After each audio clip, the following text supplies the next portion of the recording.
and she lets everyone know. And I said, Mother, what would you like for your birthday? She said, come take me out of this hospital and take me for dinner somewhere. So me and my sons drove, it was like 100 miles, so to her, and we got her and took her out to her favorite restaurant. And as we were sitting at the restaurant, it was time for Maghrib prayer. So as she was finishing eating, we said, Mom, it's time for us to pray. Now, should we take you back to the hospital first? The masjid's very close to us here. Should we go to the masjid? And she said, no, I'll go to the masjid with you tonight. And I'm like, are you sure? The weather's cold. It was January. It was freezing cold. And she says, no, for sure. I want to go to the masjid with you tonight. Would you take me with you?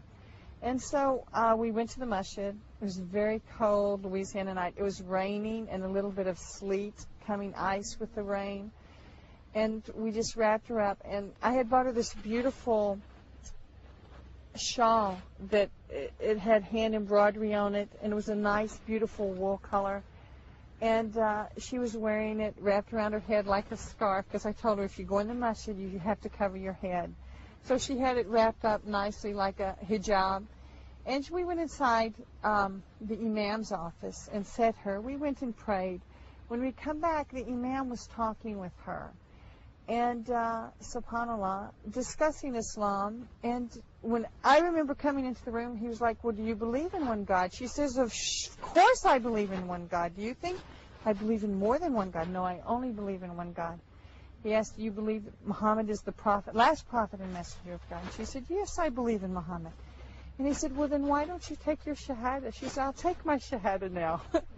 And subhanAllah, everyone was crying.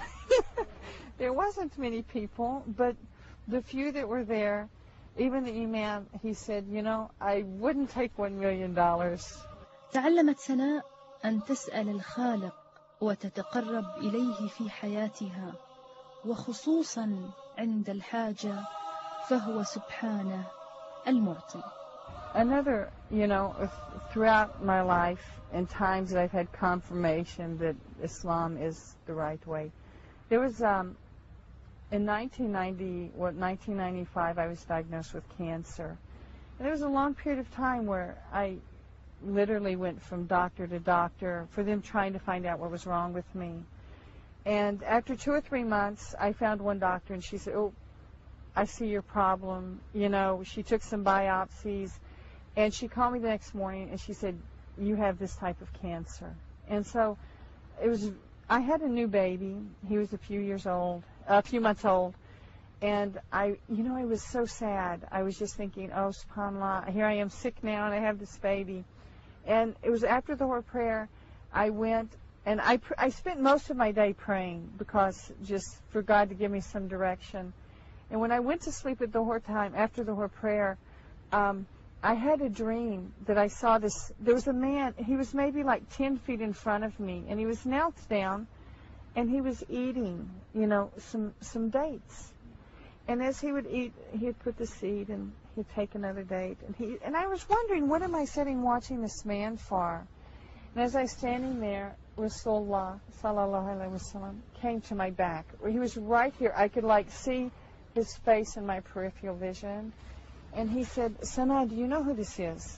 And I said, no, who is this? He said, that's Abu Bakr Siddiq. And I was so excited that this is Abu Bakr Siddiq.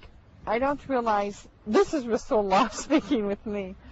And I'm just, this is Abu Bakr Siddiq. This is, oh my, Allahu Akbar, Allahu Akbar.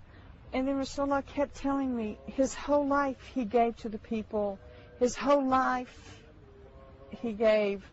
And subhanAllah, you know, during this time my daughter woke me up. So I came, and I was thinking, what did this dream mean? What could it mean? So we called one shack, and he mentioned to me, he said, if you're sure this was dates that Abu Bakr Siddiq was eating, then subhanAllah, he didn't come to tell you that you're going to die. He came to tell you that you're going to have life. And subhanAllah, he said, you sure it wasn't Zaytun? Zaytun has a pit also. I said, no, it was Tamar. He said, no. He came to tell you you're going to have life.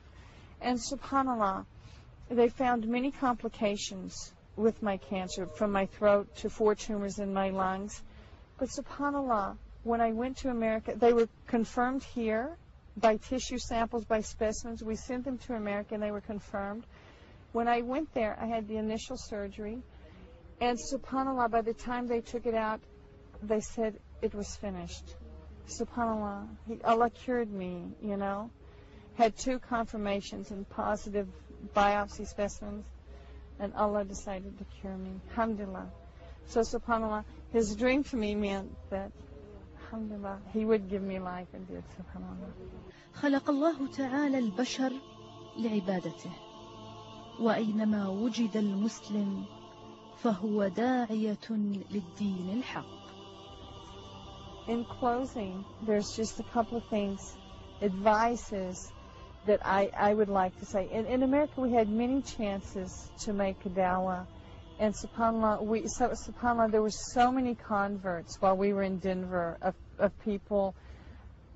Denver and Colorado, they have very open minds. The people there are not bigoted like the people in the South, and have more of an open mind to religion. But my advice, or not advice, is for anyone who wants to make a dawah to a non-Muslim, especially to a Christian, you have like 2 or 3 seconds to say, to either capture this person's attention or to lose them. And the most important thing that you let a Christian know is, I believe in Jesus. I believe in the Immaculate Conception. I believe in the virgin birth. I believe Jesus ascended into heaven. And I believe Jesus is coming again. And when Christians think that a Muslim believes that, they go, oh, no, you don't. You believe in Jesus, you know.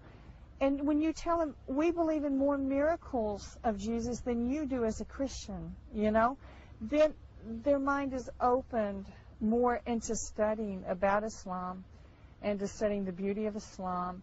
And my advice to any person who is in the path now looking to just enlighten themselves about Islam is to just have an open mind and do what I said. Ask God to show you the way to Jannah. You're not asking Him to show you a religion. You're showing them, asking for a path, a way that could lead you to heaven. That's what we need. I mean, in actuality, we have one chance at life, one chance to win. And when we sit in front of God, we hope we get our book on the right side, inshallah, on the right hand.